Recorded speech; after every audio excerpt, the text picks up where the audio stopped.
नमो नमः। आज लघु सिद्धांत कौमुदी कारक प्रकरण के अगले पाठ को लेकर उपस्थित हुआ हूँ। यह पाठ शास्त्री प्रथम वर्ष के छात्र एवं उपशास्त्री के छात्रों के लिए उपयोगी है। लघु सिद्धांत कौमुदी के अनुसार ही कारक का हम लोग अध्ययन कर रहे हैं। तो इसके पहले, इसके पूर्व पाठ में प्रथमा विभक्ति के विषय में पढ़ा था। आज द्वितीय विभक्ति के विषय में पढ़ेंगे, अर्थात कर्म कारक के विषय में। जहाँ कर्म संज्ञा होने के बाद द्वितीय विभक्ति होती है, तो इसके विषय में पढ़ेंगे।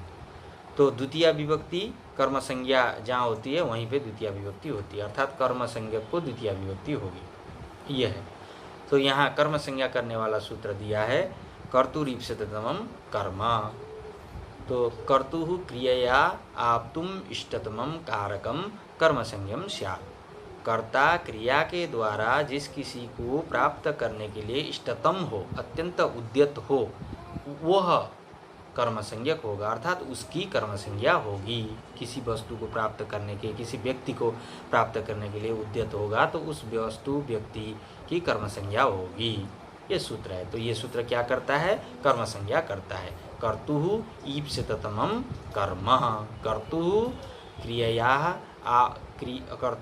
क्रियया आप्तुम इष्टतमं कारकम कर्म संज्ञम स्यात्। ये अर्थ है इसका।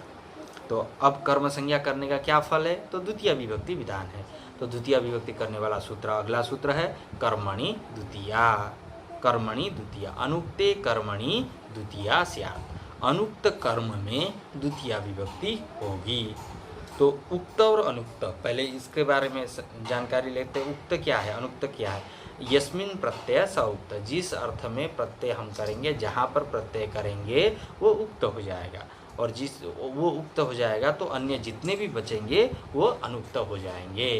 तो जहाँ पर जैसे कर्ता अर्थ में प्रत्यय करेंगे तो कर्ता उक्त हो जाएगा, कर्म अर्थ में प्रत्यय करेंगे तो कर्म उक्त हो जाएगा। यदि कर्ता उक्त हो जाएगा तो अन्य सब कर्म इत्यादि अनुक्त हो जाएंगे। यदि कर्म उक्त हो गया तो कर्ता अनुक्त हो जाएगा।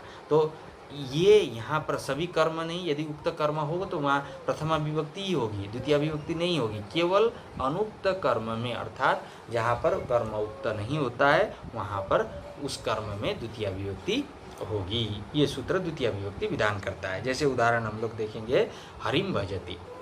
तो हरिम भजति, यहाँ कर्ता गौण है, देवदत्त, किसी को भी मान देंगे हम। देवदत्त हरिम भजति, देवदत्त हरि को भजता है। तो यहाँ देवदत्त कर्ता के द्वारा, कर्ता क्रिया भजति क्रिया के द्वारा प्राप्त करने के लिए किसको उद्यत है, किसको प्राप्त करना चाहता है, अत्यंत प्राप्त करना चाहता है, किसको? तो हरि को। तो इसलिए हरि की कर्म संज्ञा हो गई कर्तुरीप्सिततमं कर्म। इस सूत्र से जो कर्म संज्ञा हो गई, तो अब सूत्र लगा कर्मणि द्वितीया। अनुक्ते कर्मणि द्वितीया स्यात्। उक्त अनुक्त कर्म में, तो यहाँ पर हम देखेंगे भजति जो क्रिया है, भज धातु से कर्ता अर्थ में लकार हुआ है। ल कर्मणि च भावे चा कर्म के व्य, इस सूत्र से। तो कर्ता अर्थ में जब प्रत्यय हो गया, तिप प्रत्यय, ती लट लकार होकर तिप प्रत्यय इत्यादि, तो यहाँ कर्ता उक्त हो गया तो कर्म स्वतः अनुक्त हो गया। तो कर्ता उक्त, देवदत्त उक्त है, इसीलिए वहाँ प्रथमा विभक्ति हो गई, देवदत्त हमने रखा। तो यहाँ हरि जो है उसकी कर्म संज्ञा हो गई है, तो हरि अनुक्त है, तो अनुक्त हरि की यहाँ हरि में द्वितीय विभक्ति इस सूत्र से हो गई। तो द्वितीय विभक्ति हो जाने पर अमाया हरि अम पूर्व रूप हरिम, ये बना। देवदत्त हरिम भजति, तो हरिम भजति ये रूप बना। फिर आगे लिखते हैं, अभिहिते तो कर्मादो प्रथमा। अभिहित अर्थात यदि उक्त हो तो क्या होगा कर्म? तो वहाँ प्रथमा विभक्ति होगी। प्रातिपदिकार्थ लिंग परिमाण वचन मात्र प्रथमा, इससे प्रथमा विभक्ति होगी। जैसे हरि सेव्यते, यहाँ पर कर्म जो है उक्त है, तो हरि जो कर्म है वो उक्त हो गया। उक्त हो जाने के कारण यहाँ हरि में प्रातिपदिकार्थ लिंग परिमाण वचन मात्र प्रथमा, इस सूत्र से प्रथमा विभक्ति हो गई। तो हरि सेव्यते ये बना। लक्ष्म्या सेवितः, यहाँ भी सेवित यहाँ अक्त प्रत्यय हुआ है, तो ये भी कर्म अर्थ में हुआ है। कर्म अर्थ में होने के कारण कर्म उक्त हो गया। तो कर्म उक्त हो गया तो यहाँ वो लक्ष्मी शब्द में, ये हरि शब्द में प्रथमा विभक्ति हो गई। तो लक्ष्म्या हरि सेवितः, ऐसा रूप ये भी बन गया। तो आगे फिर चलते हैं, सूत्र है अगला, अकथितम च अपादानादि विशेषैः अविवक्षितम कारकम कर्मसंज्ञम स्यात्। तो अकथित, जिसको नहीं बताया गया अथवा बताना नहीं चाहता है, ऐसे जो कारक है तो वहाँ कर्म संज्ञा उसकी होती है। जैसे अपादानादि से, अपादान, संप्रदान, अधिकरण, करण इत्यादि से कोई वक्ता कहना न चाहता हो, उसके द्वारा कहना नहीं चाहता हो कोई वक्ता, तो ऐसे स्थल में उसकी कर्म संज्ञा होगी, अर्थात जो अकथित। तो इसके लिए धातुओं का भी गणन किया है। इसको द्विकर्मक धातु भी हम लोग कहते हैं, अर्थात इसमें दो कर्म, ये धातुओं का योग हो तो दो कर्म होगा, एक गौण और एक मुख्य कर्म। तो यहाँ पर दिया है दुह, याच, पच, दंड, रुदि, प्रच्छ्री, रुध, प्रच्छ धातु, ची धातु, ब्रू धातु, सास धातु, जी धातु, मथ धातु, मुस धातु और नी, क्री, क्रिस, वह, इन धातुओं के योग में दो कर्म होते हैं। ये द्विकर्मक धातु हो गए, तो एक गौण और एक मुख्य। तो इन धातुओं के योग में अपादान, संप्रदान, करण, अधिकरण, इसके द्वारा यदि वक्ता, कोई वक्ता इसके द्वारा कहना न चाहे तो उस जगह पे कर्म संज्ञा हो जाएगा, कर्म संज्ञा हो जाएगा। तो अब देखते हैं उदाहरण, जैसे गाम दोग्धी पय, गाम दोग्धी पय। तो यहाँ पर देवदत्तः गाम पयः दोग्धी। तो देवदत्त तो कर्ता हो गया, देवदत्त गाय से दूध दूता है। तो गाय से यहाँ अपादान होना चाहिए था, अपादान गाय से दूध दूता है, तो दूध तो कर्म हो गया। तो पय शब्द को यहाँ कर्तृविशेषण कर्म से पहले कर्म संज्ञा करके हमने पय बना लिया द्वितीया में। पय दोग्धी, दूह क्रिया के द्वारा देवदत्त कर्ता जो है दूध को प्राप्त करना चाहता है, इसलिए उसकी कर्म संज्ञा होकर पय दोग्धी ये बन गया। अब गो ऐसा होना चाहिए था यहाँ अपादान, तो अपादान, लेकिन वक्ता ऐसा कहना नहीं चाहता है, गो पय दोग्धी ऐसा कहना नहीं चाहता है। तो उसी के लिए ये अकथितम चाहिए सूत्र से ये हुआ कि जो अपादान से विवक्षित अविवक्षित है, अपादान, संप्रदान, अधिकरण, करण इत्यादि से अविवक्षित है, कहना नहीं चाहता हो, तो इस स्थिति में यहाँ अपादान से कहना नहीं चाहता है, तो यहाँ गो को भी इससे कर्म संज्ञा कर दिया। अकथितम च इस सूत्र से कर्म संज्ञा कर देने पर कर्मणि द्वितीया से द्वितीय विभक्ति हो गई, तो गाम ये बना। तो देवदत्तः गाम पयः दोग्धी ये रूप बनेगा।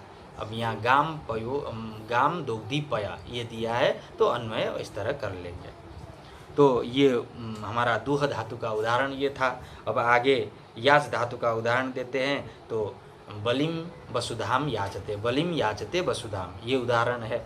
तो यहाँ भी तो वामन कर्ता हो गया, वामन बलि से वसुधा को चाहते हैं, मांगते हैं, तो वसुधा पृथ्वी को। तो यहाँ इष्टतम तो वसुधा, उसकी कर्म संज्ञा हो गई, कर्म संज्ञा हो जाने पर कर्मणि द्वितीया से द्वितीया कर दिया हमने, वसुधाम याचते, तो ये बन गया।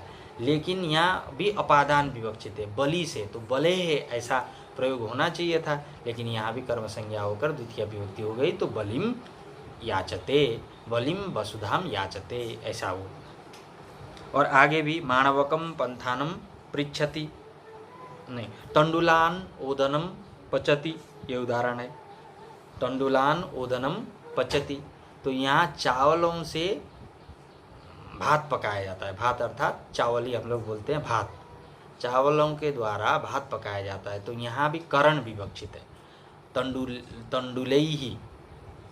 तंडुलैहि ओदनम पचति ऐसा होना चाहिए, लेकिन वक्ता जो है पाचक कर्ता है, कर्ता से इष्टतम क्या है, ओदन है, किसके क्रिया के द्वारा? पच क्रिया के द्वारा, इसलिए ओदन को हमने कर्म संज्ञा कर दिया। कर्तृशुद्धम कर्म से कर्तृशुद्धम कर्म से कर्म संज्ञा कर देने पर कर्मणि द्वितीया से वहाँ द्वितीय विभक्ति कर दिया तो ओदनम बना। तो यहाँ अब तंडुल करण में भी अविवक्षित होने के कारण ये अकथितम से इससे कर्म संज्ञा करके कर्मणि द्वितीया से द्वितीय विभक्ति कर दिया तो बहुवचन में तंडुलान ऐसा बना, द्वितीय बहुवचनान। तो तंडुलान ओदनम पचति, पाचकः तंडुलान ओदनम पचति, ये बना। गर्गान शतम दंडयति, तो यहाँ भी अपादान है तो गर्गों से, गर्गेभ्य ऐसा होना चाहिए था। यहाँ भी इसको अकथितम च सूत्र के द्वारा कर्म संज्ञा हो जाने पर द्वितीय विभक्ति हो गई तो गर्गान ऐसा बना। और शतम जो है, शतम तो ये मुख्य कर्म है, इसलिए कर्तृशुद्धम कर्म से कर्म संज्ञा होकर कर्मणि द्वितीया से द्वितीय विभक्ति वहाँ हुई है पहले ही। तो गर्गान शतम दंडयति, ये रूप बना। आगे ब्रजम अवरुणद्धि गाम, गाम ब्रजे गाम अवरुणद्धि ऐसा होना चाहिए था। यहाँ अधिकरण विवक्षित था। ब्रज में गाय को रोकते हैं कौन? तो कृष्ण कर्ता। तो ऐसी स्थिति में यहाँ भी अधिकरण अविवक्षित था तो अकथितम च इससे कर्म संज्ञा हो जाने पर ब्रज से यहाँ कर्म संज्ञा होकर द्वितीय विभक्ति होकर ब्रजम ऐसा बना। और गाम तो ये है ये मुख्य कर्म तो उसको कर्मणि द्वितीया से द्वितीय विभक्ति हो गई। माणवकम पंथानम पृच्छति, माणवक से रास्ता मार्ग पूछता है कोई पथिक। तो यहाँ भी अपादान था, अपादान विवक्षित न होने के कारण इससे द्वितीय विभक्ति कर्म संज्ञा होकर द्वितीय विभक्ति हो गई तो माणवकम बना। और पंथानम तो कर्म से मुख्य कर्म है तो उससे में मुख्य कर्म होने के कारण कर्तृशुद्धम कर्म से कर्म संज्ञा होकर कर्मणि द्वितीया से द्वितीय विभक्ति होना है। तो यहाँ कर्म संज्ञा का ये वो है तो मुख्य कर्म हो तो कर्तृशुद्धम कर्म से कर्म संज्ञा और गौण कर्म हो तो ये अकथितम से कर्म संज्ञा और द्वितीय विभक्ति तो कर्मणि द्वितीया से होगी। तो वृक्षम अवचिनोति फलानी, तो वृक्षों से फलों को तोड़ते हैं। तो यहाँ भी अपादान विवक्षित था तो वृक्ष से अपादान विवक्षित होने के कारण अकथितम च इस सूत्र के द्वारा यहाँ द्वितीय विभक्ति मतलब कर्म संज्ञा हो गई। कर्म संज्ञा होने पर द्वितीय विभक्ति होकर वृक्षम बना है। और फलानी जो है वो मुख्य कर्म है, कर्तृशुद्धम कर्म से कर्म संज्ञा हो जाए। माणवकम धर्मम ब्रूते, माणवकम धर्मम शास्ति, ये दोनों उदाहरण में संप्रदान है। माणवकाय ऐसा होना चाहिए था, यहाँ इससे कर्म संज्ञा होकर द्वितीय विभक्ति हो गई। और मुख्य कर्म हो गया धर्मम, धर्म। उसको आगे इसी तरह आप लोग समझेंगे कि मुख्य हो तो उससे और कर्तृशुद्धम कर्म से और गौण हो तो अकथितम च इससे। शतम जयति देवदत्तम, यज्ञदत्तः देवदत्तात् शतम जयति ऐसा होना चाहिए था। देवदत्त से यहाँ भी अपादान विवक्षित था लेकिन यहाँ कर्म संज्ञा होकर देवदत्तम बना है और शतम मुख्य कर्म है। सुधाम क्षीरनिधिम मथनाति, तो यहाँ अधिकरण था। समुद्र में ये अमृत के लिए समुद्र को मंथन करते हैं तो यहाँ भी अधिकरण वो था अथवा अपादान दोनों विवक्षित होता है तो उससे कहना वक्ता कहना नहीं चाहता है तो यहाँ भी कर्म संज्ञा होकर क्षीरनिधिम ऐसा बना है। देवदत्तम शतम मुष्णाति, तो यहाँ भी मुष धातु के योग में मुष्णाति रूप बनाया है तो यहाँ भी देवदत्तात ऐसा होना चाहिए था। अपादान उसको कर्म संज्ञा इससे अकथितम से कर्म संज्ञा होकर देवदत्तम बना है। ग्रामम अजाम नयति, ग्रामम अजाम हरति, ग्रामम अजाम कर्षति, ग्रामम अजाम बहति, ये सब उदाहरण है। तो यहाँ भी अधिकरण था। ग्रामे गांव में बकरी को ले जाना चाहता है, हरण करना चाहता है, चुराना चाहता है इत्यादि जो भी अर्थ है तो उसको यहाँ अधिकरण विवक्षित था लेकिन इन धातुओं के योग में ये अकथितम च इस सूत्र के द्वारा और अधिकरण वक्ता कहना नहीं चाहता था इसलिए यहाँ पर कर्म संज्ञा होकर द्वितीय विभक्ति हो गई, तो ब्रज ग्रामम ये बना। अर्थ निबंधनेयम संज्ञा। अब यहाँ फिर कहते हैं कि यदि अर्थ, यही अर्थ वाले जो दुह, याज, दंड इत्यादि यहाँ पर जो धातुओं का परिगणन किया गया है, इन धातुओं के अर्थ वाले ही अन्य धातु हों तो उसको भी ग्रहण करना चाहिए। अर्थात उसके योग में भी जो अपादान इत्यादि से अविवक्षित है उसकी कर्म संज्ञा कृतित्वम च इस सूत्र से हो जाएगी, ये कहते हैं। तो ऐसे उदाहरण भी दे रहे हैं। बलिम भिक्षते वसुधाम। भिक्ष धातु है, याज धातु वहाँ था, याज का भी अर्थ मांगना, भिक्ष उसका भी मांगना, तो एक ही अर्थ वाले धातु हैं, इसलिए यहाँ भी बलि में इससे कर्म संज्ञा हो गई, तो बलिम हो गया।